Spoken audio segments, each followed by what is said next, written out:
Today we are going to start with unit number 5, which is ultimate bearing capacity of the soil, which is known as your shallow foundation. So in this shallow foundation we are studying with the introduction first. So it is the customary practice to regard a foundation as a shallow if the depth of foundation is less than or equal to the width of foundation. A foundation is an integral part of the structure. The stability of the structure depends upon the stability of the supporting soil.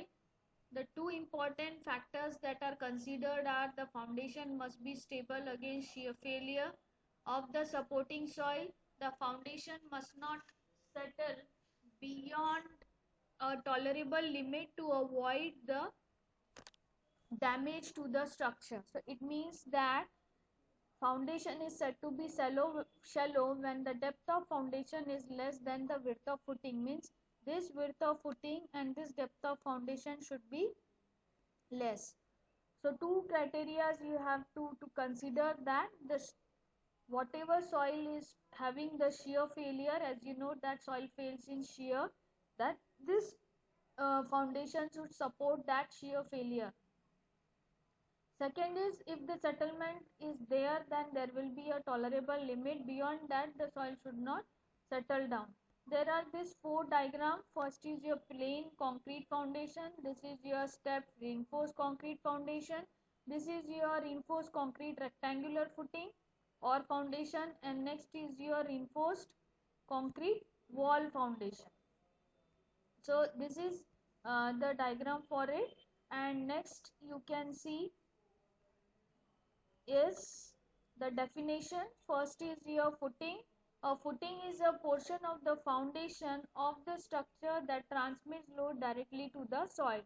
All the load of the structure goes on the column transmits to the footing, and that transmits to the foundation.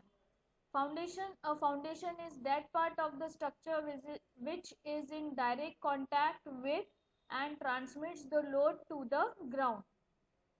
The footing which transmits the load is directly going to the foundation soil at the base, and that transmits the load directly in contact with the ground.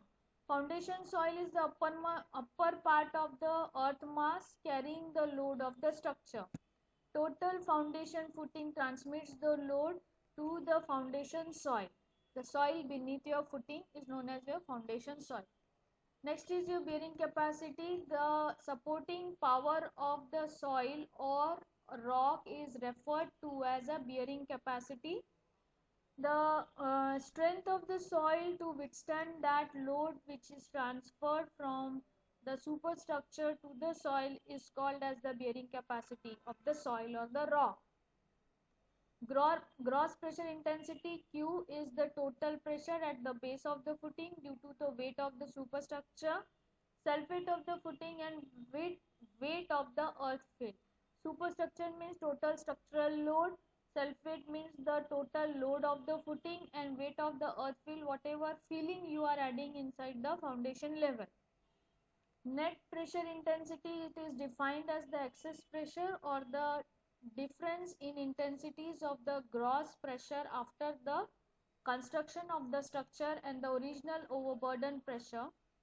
It is given by Qn equals to Q minus sigma, where Qn equals to Q minus gamma n, where sigma is the pressure surcharge, which is given by gamma into d, where gamma is your unit weight of the soil and d is the depth of footing. Next is your ultimate bearing capacity Qf. The ultimate bearing capacity is defined as the minimum gross pressure intensity at the base of foundation at which the soil fails in shear. So whatever ultimate bearing capacity means the total gross pressure beneath the foundation which tries to fails in shear when the soil is at the peak and on the verge of failure is known as your ultimate bearing capacity of the soil. Net ultimate bearing capacity, it is the minimum net pressure intensity causing shear failure soil. Ultimate bearing capacity Qf and net ultimate capacity are evidently connected by the following relation: QF equals to QNF plus sigma bar. QNF equals to QF minus sigma bar, where sigma bar is effective surcharge at the base level of the foundation. Next, net safe bearing capacity QNS. The net safe bearing capacity is the net ultimate bearing capacity divided by the factor of safety. Allowable bearing capacity pressure QA, it is the net load intensity at which neither the soil fails in the shear nor there is excessive settlement detrimental to the structure. Terzaghis bearing capacity soil. Terzaghis theory, its validity and limitations. Terzaghi 43 used the same form of equation as proposed by Pandrel 21 and extended its theory to take into account the weight of soil and the effect of the soil above the base of the foundation on the bearing capacity of soil. Terzaghi made the following assumptions for developing an equation for determining QU for a C5 soil. So what Terzaghi have done in 1943, whatever soil theories were proposed by Pandrel, he studied that and he used his own theory for weight of soil and effect of soil and the base of foundation on the bearing capacity of the soil. So Terzaghi made some assumptions to calculate the ultimate bearing capacity of the soil for C5 soil. So soil is infinite, so homogeneous and isotropic. The problem is two-dimensional. The base of the footing is rough. The failure is by shear, general shear failure. The load is vertical and symmetrical. The ground surface is horizontal. The overburden pressure at the foundation level is equivalent to the surcharge load Q dash 0 equals to gamma dF, where gamma is the effective unit weight of the soil and d is the depth of foundation less than the width b of the foundation. So first assumption is soil to be considered as semi-infinite homogeneous soil of one type soil, well-graded soil and isotropic soil. The problem is not spatial problem, it has to be considered as two-dimensional in x and y direction. Next is here the base of the footing is rough. So you have to consider that soil is having the rough base, not a smooth face. Then the failure is general shear failure. There are three types of failure. One is local shear failure, next is general shear failure, and third is punching shear failure. So he has considered at general shear failure. Then ground should be horizontal and the overburden pressure Q0 dash is gamma into dF, where gamma is unit weight of soil and d is the depth of foundation, where width is less than foundation. Next is the principle of superposition is valid, and next is the Coulomb's law is strictly valid, that is sigma equals to C plus sigma 10 phi.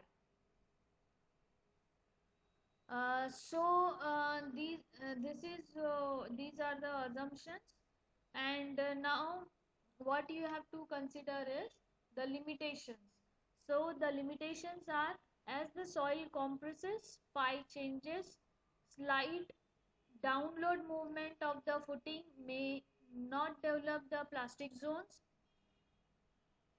error due to the separate calculation of the three component of PP. PP is the plastic earth pressure, plastic state, plastic zone, and then their addition throughout their critical surface are not identical, is small and on the safe side.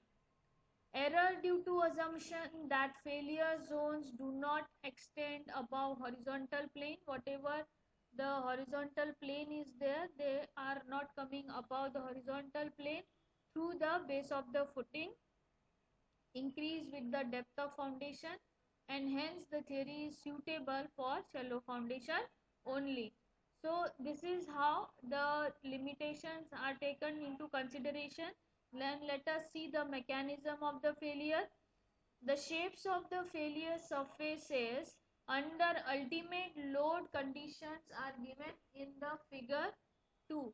The zones of plastic equilibrium represented in this figure by the area GEDF may be subdivided into zone 1 of elastic equilibrium, zone 2 of radial shear state, zone 3 of Rankine passive state. So if you can see, this is G, this is F, this is C, this is A. Okay, so G, F, C, D, E, this is the total failure base, and this is your first zone of elastic equilibrium, A, C and B. This is known as your elastic equilibrium. If you apply the load and remove the load, soil will come into its original position. This is your second radial shear state. If the load is conveniently going on, then it will try to distribute in the soil in a radial fashion, so that is the radial state. And third is your Rankine state. The Rankine state means the soil will try to urge out and it will be in the passive state of equilibrium. When the load Qu per unit area acting on the base of the foundation with a rough base is transmitted into the soil, the tendency of the soil, see that the tendency of the soil located within the zone is to be spread, but this is counteracted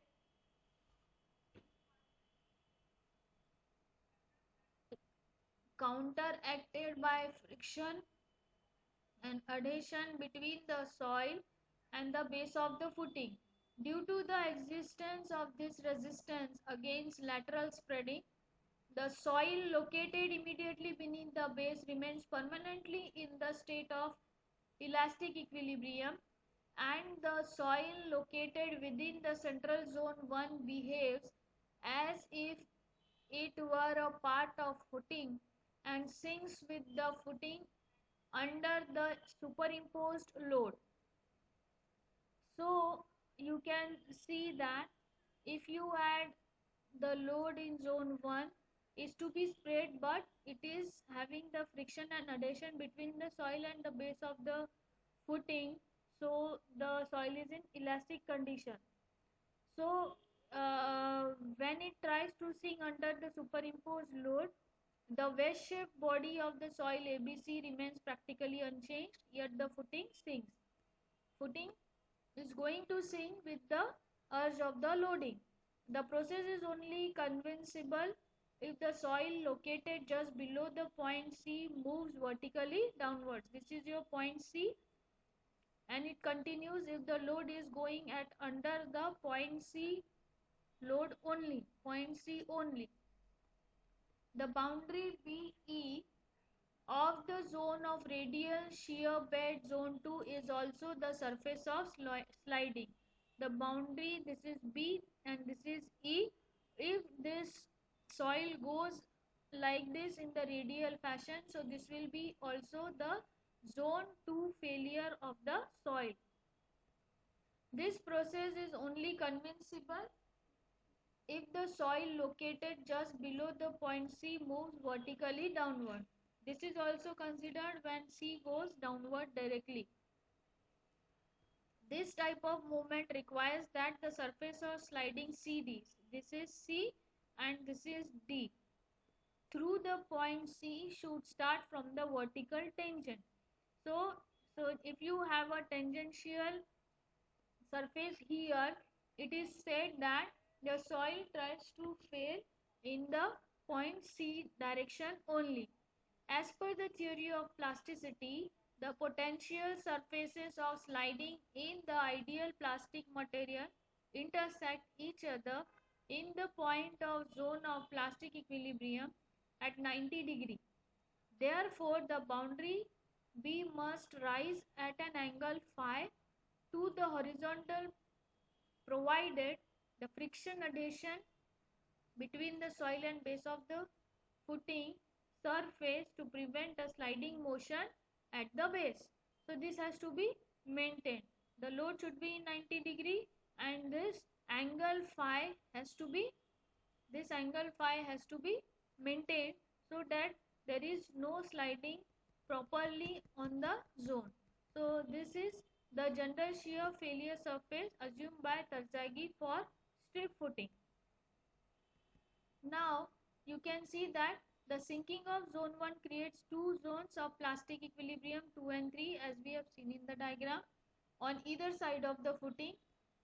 Zone 2 is the radial shear zone whose remote boundaries BD and A slash meet the horizontal surfaces at angles 45 degree minus 5 by 2. If you can see, this is angle 45 degree 5 by 2, whereas zone 3 is the passive Rankine zone. This zone 3 is your passive Rankine zone, and this angles also make 45 degree minus 5 by 2.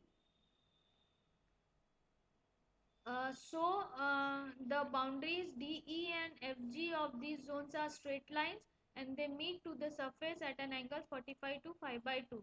You can see GF and DE are the straight lines and makes angle 45 minus 5 by 2. The curved parts CD and CF in the zone 2 are the parts of logarithmic spirals whose centers are located at B and A respectively.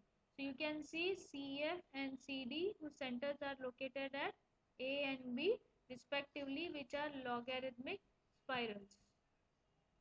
Then there are three types of failure. So this questions many times asked in the examination, different types of shear failures.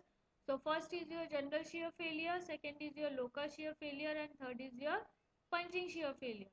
So let us see. Figure A shows the strip footing resting on the surface of a dense sand or a strip clay. The figure shows the load settlement curve of the footing, where Q is a load per unit area and S is the settlement. At a certain load intensity equal to QU, the settlement increases suddenly. A shear failure occurs in the soil at the load, and the failure surfaces extend to the ground surface. This type of failure is known as general shear failure. A heave on the sides is always observed in the general shear failure. So this is very good thing. If you can see the diagram A. So let us see where is your diagram A. So this is your diagram A.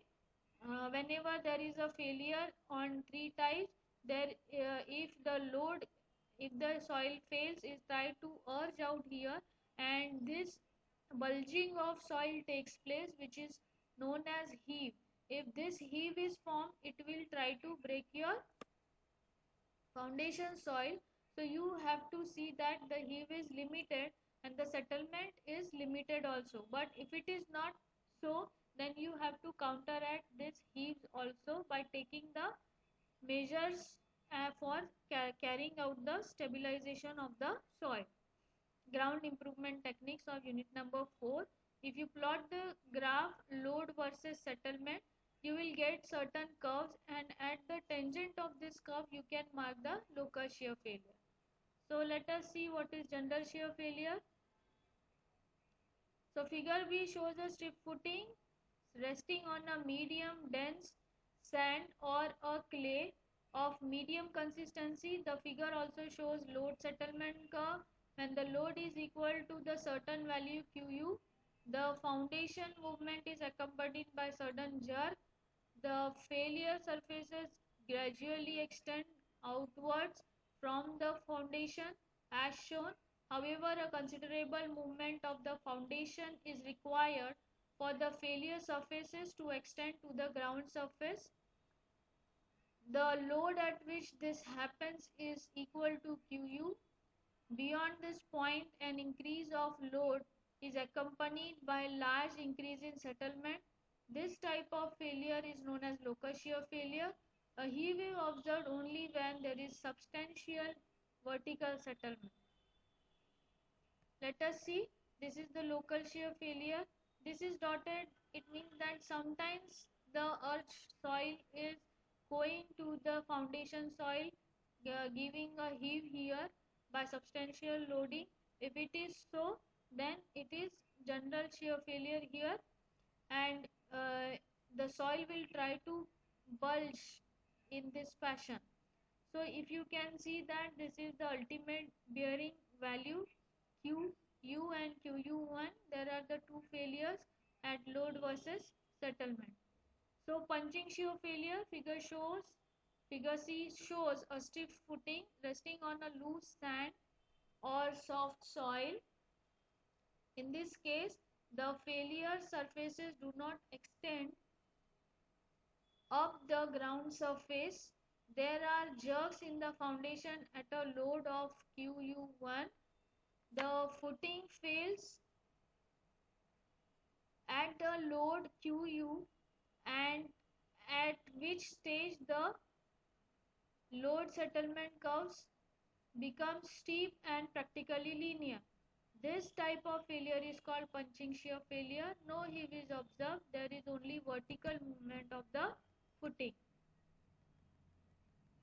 So here you can see that this is your punching shear failure. No heave, no bulging of the soil is there on the vertical side. There will be two failures, QU1 and Q2, for the load versus settlement vertically downward beneath the soil. Next topic is effect of water table on bearing capacity, that we'll see in the next class. So this will was all for today. If you have any questions, you can ask me anytime. Thank you so much.